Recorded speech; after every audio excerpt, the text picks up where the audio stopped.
Hoje é uma noite especial, sempre é uma noite especial, estar na presença de Deus e poder celebrar a memória da nossa redenção. Mas para que nós possamos celebrar a memória do sacrifício de Cristo essa noite na ceia, eu quero levar vocês a refletir a respeito da lei de Cristo. A lei de Cristo. Abra sua Bíblia comigo no Evangelho de Mateus, capítulo 5.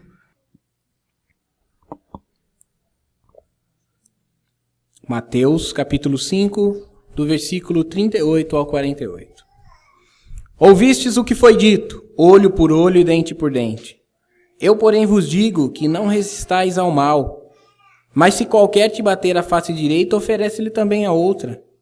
E ao que quiser pleitear contigo e tirar-lhe a túnica, larga-lhe também a capa. E se qualquer te obrigar a caminhar 1 milha, vai com ele 2. Dá a quem te pedir. E não te desvie daquele que quiser que lhe emprestes. Ouviste que foi dito, amarás o teu próximo, odiarás o teu inimigo. Eu, porém, vos digo, amai os vossos inimigos, bendizei o que vos maldizem, fazei o bem ao que vos odeiam, e orai pelos que vos maltratam e vos perseguem, para que sejais filhos do vosso Pai que estás nos céus. Porque faz que o sol se levante sobre maus e bons, e a chuva desça sobre justos e injustos. Pois se amardes o que vos amam, que galardão tereis? Não fazem os publicanos também o mesmo? E se saudardes unicamente os vossos irmãos, que fazeis demais? Não fazem os publicanos também assim? Sede vós, pois, perfeitos como é perfeito o vosso Pai que está nos céus. Pode se sentar, meus irmãos. Muitas pessoas e de muitas nações ao redor do mundo têm adotado o cristianismo como religião. E entre essas pessoas existem uma diversidade enorme de doutrinas, costumes, preceitos, que diferenciam umas das outras naquilo que nós chamamos de denominações. Nós temos como, por exemplo, católicos, ortodoxos, protestantes, espíritas, mórmons, testemunhas de Jeová, neopentecostais, mas com a possibilidade tão grande assim de escolha, como nós vamos saber se nós temos optado pela religião adequada? É também verdade que bastante dessas religiões afirmam que todas as religiões são boas, que todos os caminhos levam a Deus, que todas as religiões são como rios que levam a Deus, e Deus é um grande mar onde vão dar todas as religiões. Se você pensa como eu, certamente você responde a esse tipo de afirmação com um não. Não é verdade isso. Não são todas as religiões boas. Na verdade, irmãos, ninguém que professe uma religião que não seja o próprio Jesus professa uma religião boa. Jesus disse, eu sou o caminho. Ninguém vem ao Pai senão por mim. Jesus é a nossa religião. Jesus é o que religa-nos a Deus. Jesus é o que nos coloca novamente em contato com o Deus amoroso que nos amou e nos salvou. Mas então, o que fazer? Como saber se nós pudermos praticar a lei de Cristo, a lei do amor? Então, nós estaremos praticando uma religião verdadeira. A lei de Cristo é muito mais excelente, meus irmãos, do que qualquer doutrina, do que qualquer religião organizada. A lei de Cristo é superior à lei judaica.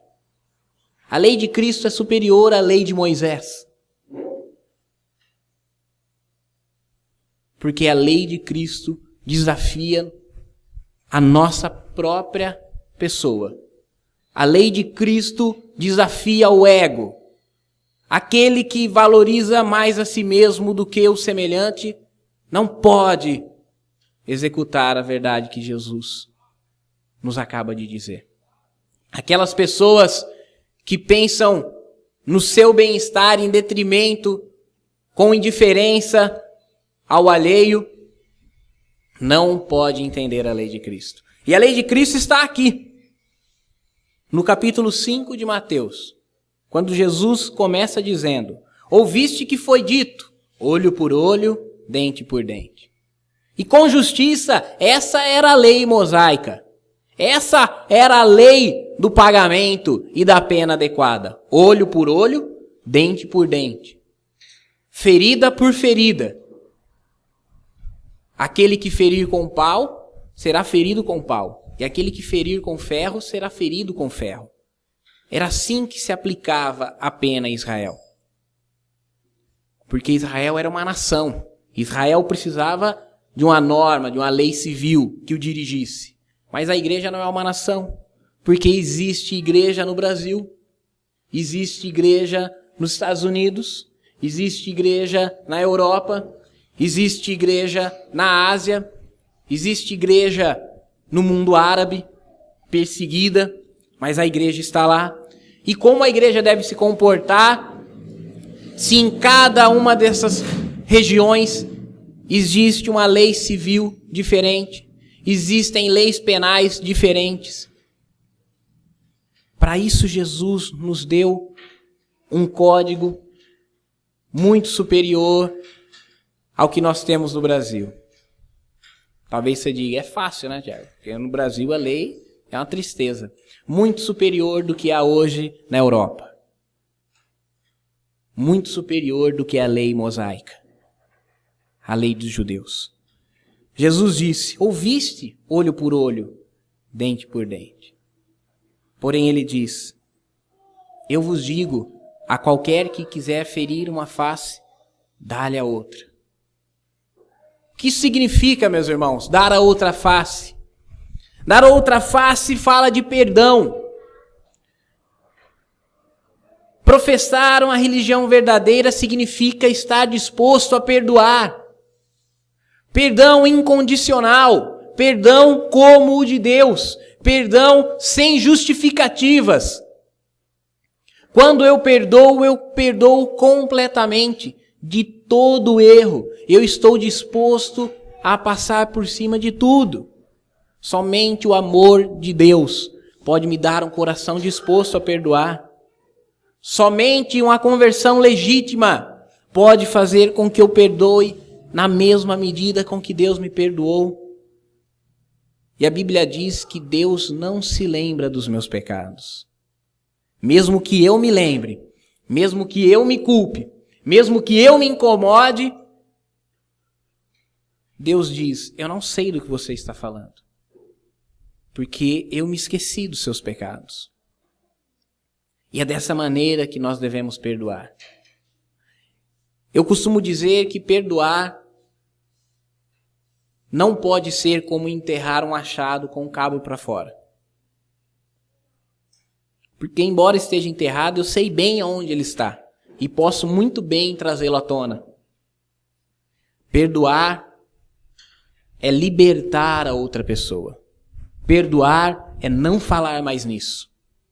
Perdoar não é amnésia, você não vai se esquecer. Embora Deus se esqueça dos seus pecados, você não vai se esquecer daquele que lhe feriu a face. Mas perdoar é não falar mais nisso. Quando eu perdoo, eu liberto a outra pessoa de uma prisão que eu a coloquei. Quem mais se beneficia do perdão não é quem dá, não é quem recebe o perdão. Quem mais se beneficia do perdão é quem dá o perdão.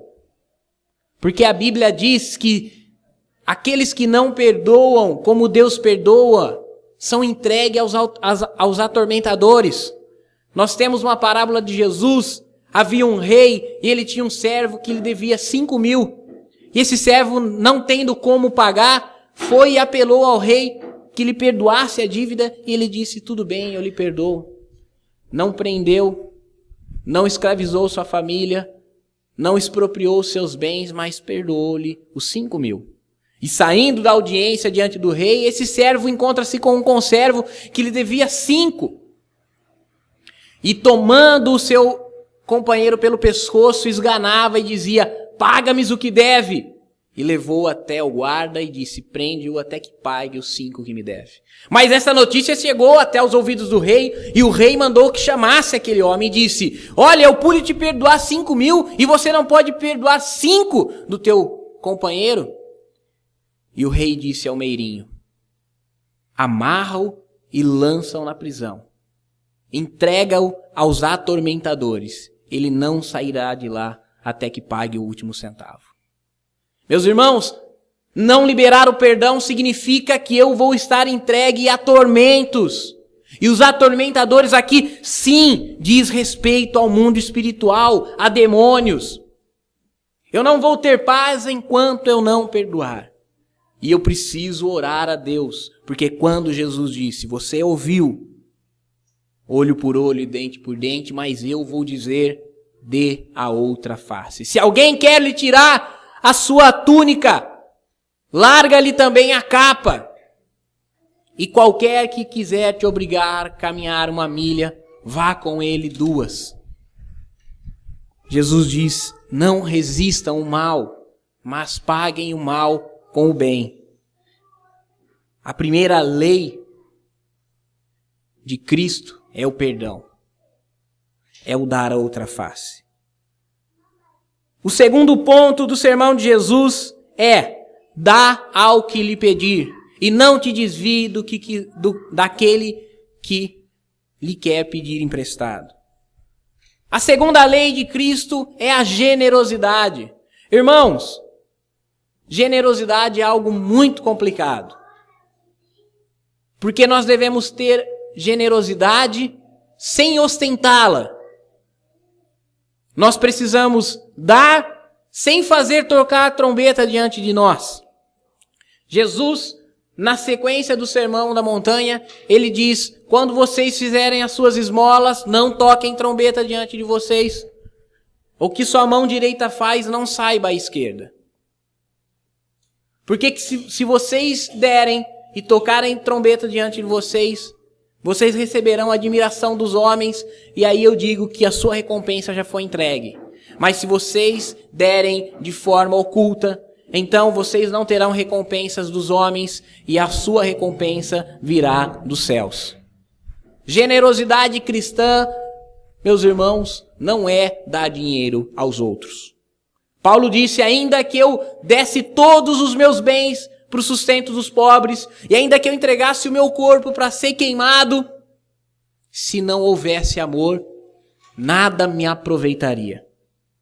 Ainda que eu contribuísse com todas as entidades filantrópicas das mais bem vistas na sociedade, ainda que eu sustentasse todos os hospitais e orfanatos com tudo aquilo que eu tenho, ainda que eu tirasse o pão da minha mesa para dar àquele que tem menos do que eu, se isso fosse apenas uma questão de desencargo de consciência, não teria proveito. Generosidade, irmãos, caridade, é partilhar da dor do outrem. Não é dar um pedaço de pão para matar a fome do outrem. É assentar-se na mesma mesa, na mesma igualdade daquele que me pede. Jesus, ele adverte seriamente: não te desvies daquele que você sabe que irá lhe pedir emprestado. Porque muitas vezes nós atendemos de prontidão pela necessidade e pela obrigação. Mas quando nós podemos evitar e quando nós podemos desviar a conversa, mudar o foco do assunto ou dar uma desculpa esfarrapada, nós fazemos. Generosidade não é dar do que me sobra. É dar do que eu tenho, do que eu quero para mim. Não daquilo que não me serve mais. Não um sapato furado. Mas é dar aquilo que eu desejo receber. E se eu não posso dar daquilo que eu desejo receber, é melhor que eu não dê nada. É melhor que eu não dê do que eu dê aquilo que não me agrada. Nós precisamos praticar isso. Isso deve começar entre nós. Deve começar por aqueles que nós temos mais próximos. Não adianta eu querer alimentar as crianças que são famintas na África, irmãos. Não adianta eu querer enviar uma oferta financeira aos Médicos Sem Fronteiras em Serra Leoa se eu não consigo ser generoso com um membro da minha família. Se eu não consigo ser generoso com o meu vizinho. Se eu não consigo ser generoso com o meu colega de trabalho. Não adianta eu querer alcançar aqueles que estão distantes, aqueles que eu não estou contemplando a necessidade face a face, se eu não consigo fazer isso com aqueles que estão mais próximos de mim. Nós devemos começar com aqueles que estão do nosso lado. Então seremos generosos. Terceira lei de Cristo. Ama aos teus inimigos. Ama aos teus inimigos. Esse amor, irmão, é o amor de Cristo. Jesus diz, se vocês saúdam aos seus amigos, que recompensa tem?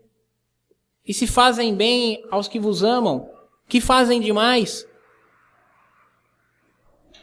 Não fazem os deputados lá em Brasília também o mesmo?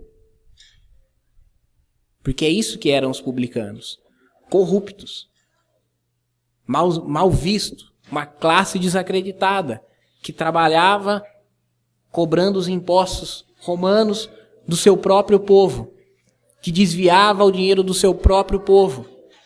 Se vocês fizerem isso, vocês não estão sendo como a escória da sociedade? Não fazem todos isso? Saúdam seus amigos? Fazem o bem àqueles que amam? Mas vocês têm que fazer o bem àqueles que vos odeiam.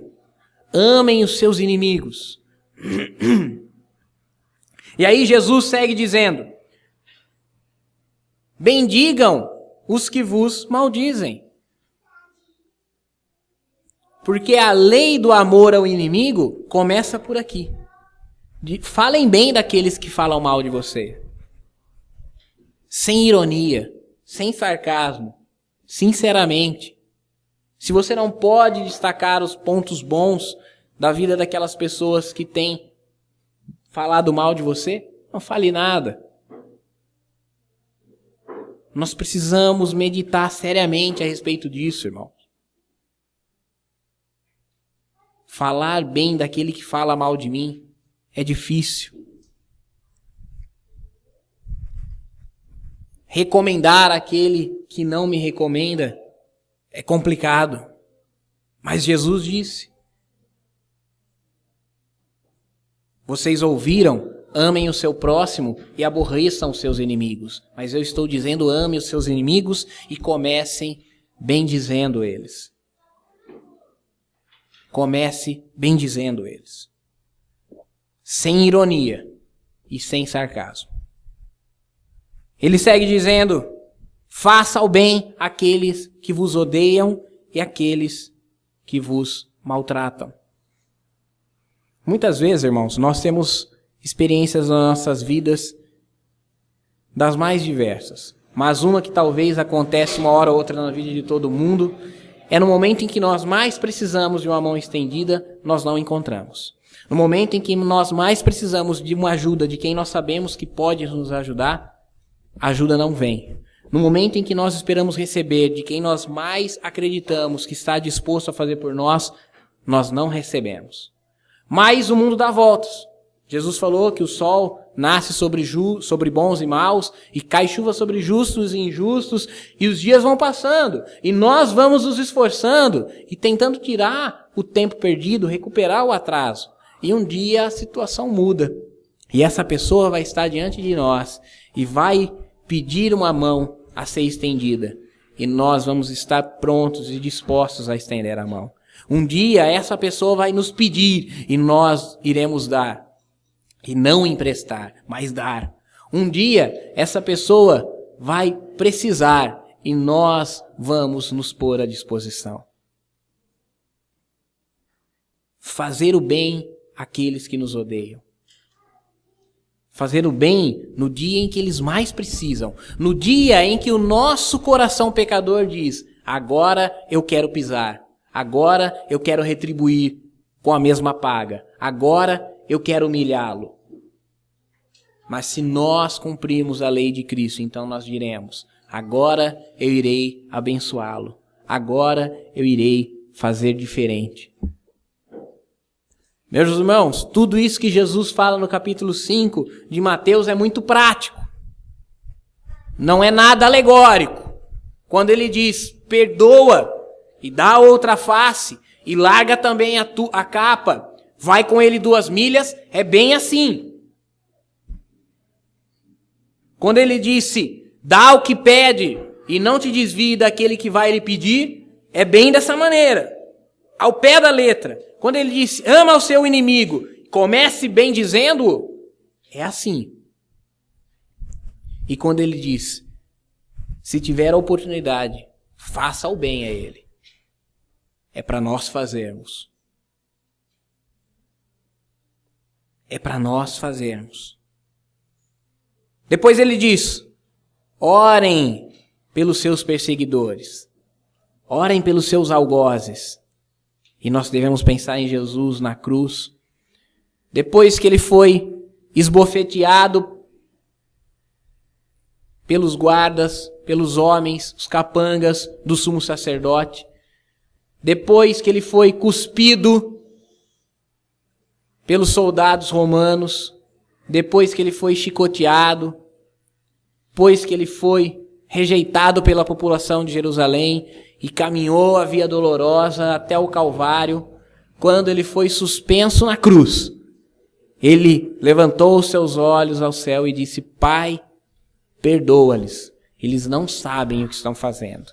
Aí você me diz assim, mas Tiago, é muito difícil, porque Jesus era o Deus Redentor, ele tinha que fazer isso, eu não consigo orar a Deus pelos meus algozes. É aí que nós devemos pensar que isso não é uma exclusividade da natureza divina de Jesus, ao contrário, isso está em todo aquele que crê, porque nós vemos Estevão, o primeiro mártir da igreja, homem como eu e com vocês, sem a natureza divina de Cristo, apenas homens convertidos, cheios do Espírito Santo. Aquele homem pregou ousadamente diante dos seus acusadores, somente expôs o amor de Cristo e a salvação, mas por causa da inveja daqueles religiosos da sua época, ele foi levado fora da cidade e foi apedrejado. E quando ele estava para levar aquela pedrada de misericórdia, que seria a derradeira, que levaria-o, a Bíblia diz que ele, levantando seus olhos, viu os céus abrindo e Jesus sentado à direita de Deus. E ele disse, Senhor, por favor, não lhes acrescente esse pecado. Estevão disse, Senhor, não imputes esse pecado na vida desses homens. Nós devemos orar francamente, fortemente pela vida dos nossos algozes, dos nossos perseguidores, dos nossos carrascos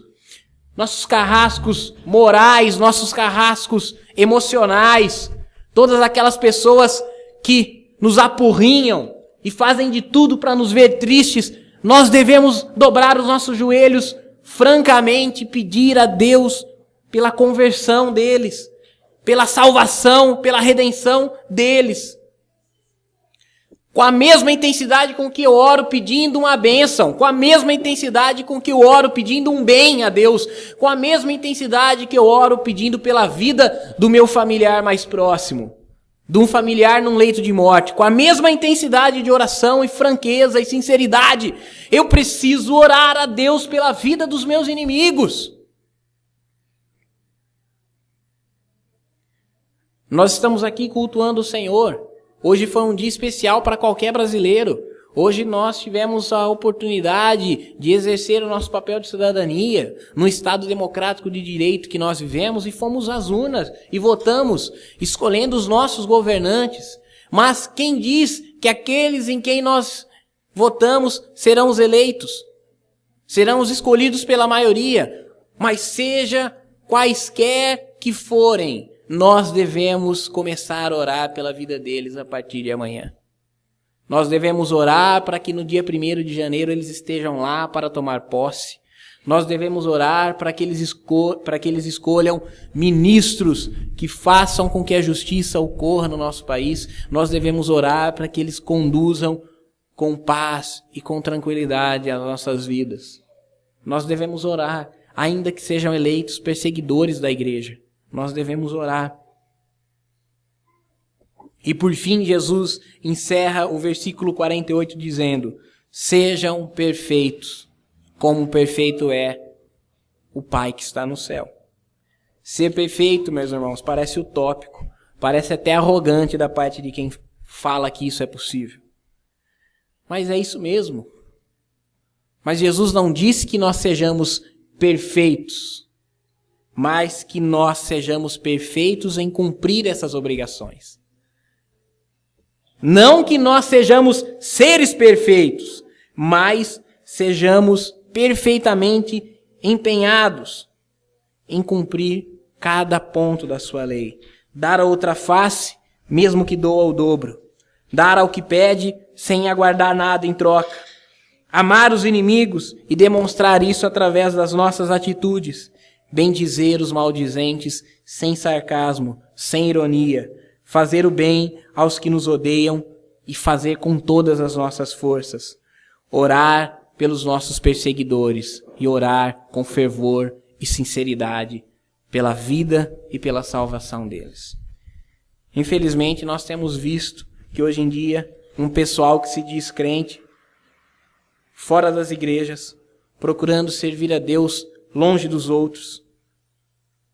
Essas pessoas desigrejadas são pessoas que, em geral, tiveram uma experiência ruim com o sistema religioso, com a religião organizada, com essa que nós vemos na sociedade. Os desigrejados estão convictos, irmãos, ou quase convictos, que não precisam de nada e de mais ninguém além de Deus. Mas como eu vou viver a prática de fé cristã de forma isolada? Como eu vou praticar isso que Cristo ordenou sozinho? Eles se escandalizaram por causa que pseudo-religiosos, que não refletiram a verdade de Deus contidas no sermão de Jesus. Eles se escandalizaram com pessoas que professaram e não cumpriram. As pessoas se escandalizam com a igreja que é hipócrita e que não faz nada disso que Jesus mandou fazer. Nada disso aqui é fácil. É preciso renúncia, é preciso esforço, é preciso negar-se a si mesmo, é preciso esquecer do ego, senão eu não posso fazê-lo. Mas só assim, só cumprindo tudo isso, só fazendo aquilo que Jesus ordenou, eu vou saber que realmente eu estou professando uma religião verdadeira. Tiago chega a afirmar que a religião pura e imaculada é atender as viúvas e os órfãos nas suas necessidades. A lei de Cristo é a lei do amor. E é a lei do amor com aqueles que não nos amam. Faça isso, irmãos. E vocês vão estar participando de uma religião verdadeira.